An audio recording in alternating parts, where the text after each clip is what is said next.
Praise lord. ఈరోజు దేవుని వాగ్దానం యోహాను సువార్త 19వ అధ్యాయము 11వ వచనం. అందుకు యేసు, పైనుండి నీకు ఇయ్యబడి ఉంటేనే తప్ప నా మీద నీకు ఏ అధికారమును ఉండదు. ప్రభువైన యేసుక్రీస్తు వారు పిలాతుతో మాట్లాడుతున్న మాట ఏంటంటే, పైనుండి నీకు అధికారము ఇయ్యబడితే తప్ప నా మీద నీకే అధికారము ఉండదని చెప్తున్నాడు. పరిసయ్యుల ఈర్ష్య చేత అప్పగించబడిన యేసు ప్రభువారు బంధించబడి పిలాతు ముందుకు వచ్చినప్పుడు, పిలాతు యేసు ప్రభువులో ఏ దోషము కనబడినందున మీరే సిలువ వేయండి అని యూదులకు చెప్పినప్పుడు, మాకు అట్టి అధికారం లేదు, ఇతడు దైవ కుమారుడని చెప్పుకుంటున్నాడు గనక మీరే ఆ శిక్షను అమలుపరచాలని చెప్పినప్పుడు పిలాతుకు భయం వేసింది. యేసు ప్రభువుని అడుగుతున్నాడు, నువ్వెక్కడి నుంచి వచ్చావు? అయితే యేసు ప్రభు ఒక్క మాటకు కూడా సమాధానం చెప్పడం లేదు. అప్పుడు పిలాతు అంటున్నాడు, నిన్ను విడిపించే అధికారం నాకుంది అని అంటున్నాడు. అయితే యేసు ప్రభు వారు చెప్తున్న మాట చూడండి, పైనుండి నీకు అధికారం ఇయ్యబడితేనే తప్ప నా మీద నీకే అధికారం ఉండదని చెప్తున్నాడు. పిలాతు ఒక మనిషి, ఒక రాజు. అయితే యేసు ప్రభువుని శిక్షించాలనుకుంటే అతడు శిక్షించలేడు. యేసు ప్రభు ఈ భూమి మీదకి మానవుల పాప శాప పరిహారము నిమిత్తము మానవ శరీరధారిగా ఈ లోకానికి వచ్చి తండ్రికి విధేయత చూపించిన వాడై తన్ను తాను సమర్పించుకోవడానికి ఈ లోకానికి వచ్చాడు. అందుకే ఆ శిలువ మరణం పొందే ఆధిక్యతను తనంతట తాను తీసుకున్నాడు. ప్రభువారు చెప్తున్న మాట అదే, నేను దేవుని యొక్క చిత్తానుసారముగా లేదా తండ్రి చిత్తానుసారముగా ఈ భూమి మీదకి నేను ఒక ఉద్దేశంతో వచ్చాను. ఆ ఉద్దేశం చొప్పునే నా జీవితంలో సమస్తము కూడా జరుగుతుంది. ఈరోజు ఏ అధికారాలు నా మీద ప్రదర్శించబడినా ఆ ఉద్దేశంతోనే ప్రదర్శించబడుతున్నాయనే విషయాన్ని యేసు ప్రభు వారు చెప్తున్నారు. అందుకే ఆ కఠినమైన శిలువ శ్రమకు తను తాను అప్పగించుకున్నప్పుడు సంతోషంతో అప్పగించుకున్నాడు. దాని ఫలితం ఏంటో, తన ఎడల తండ్రి ఉద్దేశం ఏంటో, తను ఈ భూమి మీదకి ఎందుకు వచ్చాడో ప్రభువారు ఎరిగారు గనుకనే ఆ శిలువ కార్యాన్ని చేయడానికి ఎంతో సంతోషంగా ఒప్పుకున్నాడు. అందుకే పిలాతుతో చెప్తున్నాడు, నీవు చేయాలనుకుంటే, నువ్వు శిక్షించాలనుకుంటే నువ్వు శిక్షించలేవు. తండ్రి నీకు అధికారం ఇచ్చాడు గనక ఈరోజు ఈ యొక్క పరిసయ్యులైనా, శాస్త్రులైనా, యూదుల పెద్దలైనా నన్ను అప్పగించగలిగారు. ఈరోజు ఈ మరణం పొందడానికి తండ్రి అధికారం చొప్పున జరుగుతుంది అనే విషయాన్ని యేసు ప్రభు వారు చెప్తున్నారు. ప్రియమైన దేవుని బిడ్డ, ఈరోజు నీ జీవితంలో కూడా దేవుడు ఒక అద్భుతమైన మాటను మాట్లాడుతున్నాడు.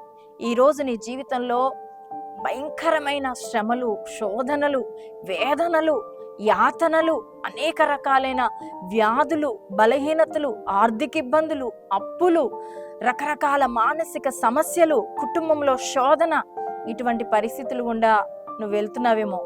అయితే నీకు అనిపిస్తుంది, చాలా బాధ కలుగుతుంది, నేనెందుకు ఇటువంటి పరిస్థితులు గుండా వెళ్తున్నాను, సాతాను నా మీద ఇంత భయంకరంగా విజృంభిస్తూ ఉన్నాడు, లేదా ప్రజలు నన్ను తోలనాడుతున్నారు, చాలా బాధ పెడుతున్నారు, నన్ను చాలా హింస పెడుతున్నారు అని నువ్వు బాధపడుతున్నావేమో. అయితే ఈరోజు ప్రభు మాట్లాడే మాట ఏంటో తెలుసా?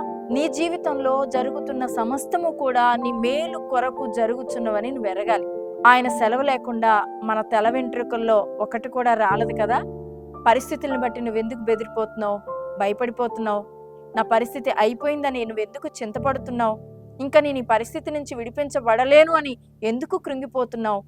దేవుడు అధికారం ఇస్తేనే తప్ప నీ జీవితంలోనికి ఏది రాదు కదా. ఆ అధికారం దేవుడి దగ్గర ఉంది. నీ జీవితంలో ఏది అనుమతించినా అది దేవుడి చిత్తానుసారంగా జరుగుతుందని గుర్తుపెట్టుకోవాలి. దేవుని యందు విశ్వాసం ఉంచి విధేయత చూపిస్తూ ఆయన చిత్తానికి తలవొగ్గుతున్న ఆయన భక్తుల విషయంలో ఆయన చిత్తం లేకుండా, ఆయన సెలవు లేకుండా ఏదీ జరగదనే విషయాన్ని నువ్వు గుర్తుపెట్టుకోవాలి. కాబట్టి ఈరోజు నీ పరిస్థితి ఏదైనా, ప్రతి పరిస్థితిని మేలుకరంగా మార్చగలిగిన దేవుడు. యేసు ప్రభు శిలువ వేయబడ్డంతోనే ఆయన జీవితం ముగిసిందని ప్రజలందరూ అనుకున్నారు, అపవాది కూడా అనుకున్నాడు. కానీ అది ఎంత గొప్ప కార్యంగా ఎంచబడింది. సర్వలోక మానవుల రక్షణ, విమోచన ప్రభువైన యేసుక్రీస్తు వారికి అన్ని నామముల కంటే పైనామము, ఆ నామము ద్వారానే ప్రతి ఒక్కరూ రక్షణ పొందే ఆధిక్యత కలిగినట్లుగా మనం చూస్తాం.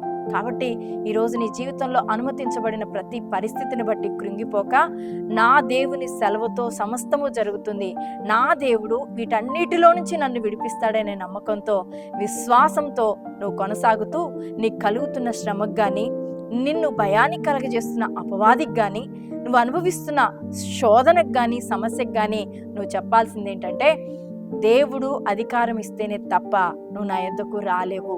ఒకవేళ వచ్చినా నా జీవితంలో నేను కలిగి ఉన్న ప్రతి సమస్య నా జీవితానికి దేవుడు మేలుకరంగా మారుస్తాడని నేను నమ్ముతున్నానని నువ్వు విశ్వాసంతో పలుకు. ఈ రోజు నుంచి నీ ప్రతి పరిస్థితిని మార్చగలిగిన శక్తి కలిగిన దేవుడు నీకున్నాడు అనే విషయాన్ని ఈరోజు పరిశుద్ధాత్మ దేవుడు నీతో మాట్లాడుతున్నాడు. కాబట్టి దిగులు మానేయ్, భయం మానేయ్, కలవరాల నుంచి విడిపించబడు. ఈ వాగ్దానాన్ని బట్టి ధైర్యం తెచ్చుకో. దేవుడు కార్యము నీ జీవితంలో జరగబోతుంది. ప్రార్థన. పరిశుద్ధుడా, ప్రేమ కలిగిన మా తండ్రి, కృప కలిగిన మా దేవా, నీకు వందనాలు, స్తుతులు, స్తోత్రాలు చెల్లిస్తున్నాం.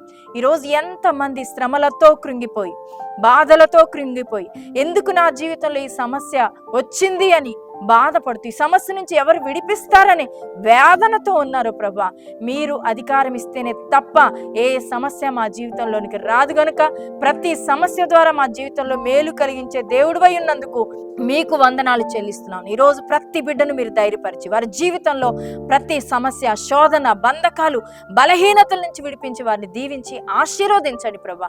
ఈరోజు ఎంతమంది పుట్టినరోజులు జరుపుకుంటున్నారు వారిని దీవించి ఆశీర్వదించి నా వల్ల నీకు దీర్ఘాయువు కలిగిన వాగ్దానాన్ని యేసు నామములో క్లెయిమ్ చేస్తూ వారిని దీవించండి. పెళ్లి రోజులు జరుపుకున్న భార్య భర్తలు ఇరువురు కూడా దీవించి వారి వైవాహిక జీవితం, వారి కుటుంబ జీవితం అంతా సంతోషకరంగా గడపడానికి మీ సహాయం దయచేసి దీవించమని యేసు నామములో ప్రార్థిస్తున్నాను తండ్రి.